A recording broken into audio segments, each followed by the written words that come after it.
नाच न गोरी वो तैहा नाच नाच न समझिन रे तैहा नाच नाच न चंदा वो तैहा नाच नाच न गोरी रे। मोनू कंवर के डीजे माँ समी पाली के डीजे माँ मोनू कंवर के डीजे माँ समी पाली के डीजे माँ तैहा नाच नाच न गोरी वो तैहा नाच नाच न समझिन रे तैहा नाच नाच न चंदा रे तैहा नाच नाच न गोरी वो। मोनू कंवर के डीजे माँ समी पाली के डीजे माँ मोनू कंवर के डीजे माँ समी पाली के डीजे माँ।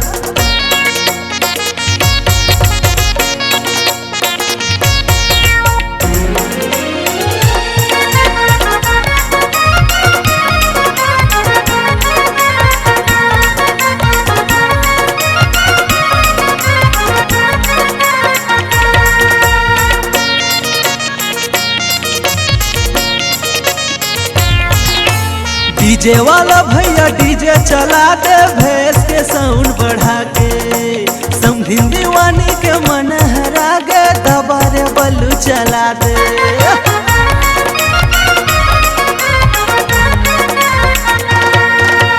डीजे वाला भैया डीजे चला दे भैंस के साउंड बढ़ा के समझिन दीवानी के मन हरा गे दबारे बल्लू लगा दे हाँ हाँ दबारे बल्लू चला दे अरे दबारे बल्लू चला दे।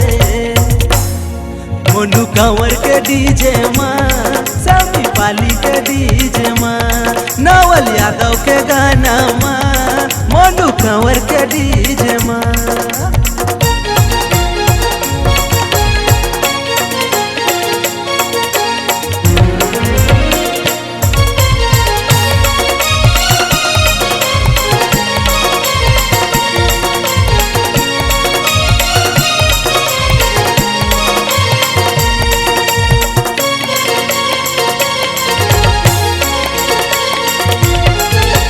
कुमगर समी पाली सुमेधा गाँव के टूरा बिगड़ गे भरे जवानी तर पता रे कनिहा जब ले तय हलाए।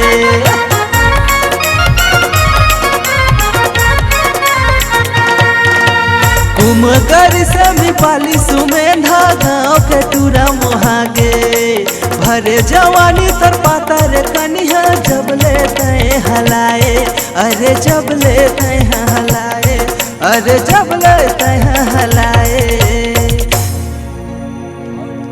मोनू कंवर के डीजे माँ समी पाली के डीजे माँ नवल यादव के गाना माँ समी पाली के डीजे माँ तैहा नाच नाच न गोरी वो तैहा नाच नाच न समझिन रे तैहा नाच नाच न चंदा वो तैहा नाच नाच न गोरी रे।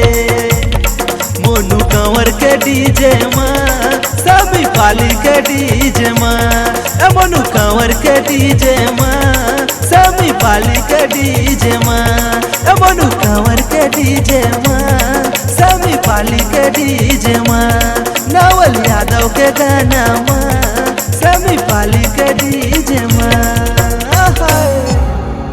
C-Log Digital Recording Studio, Cordoba. Contact number 99071192115.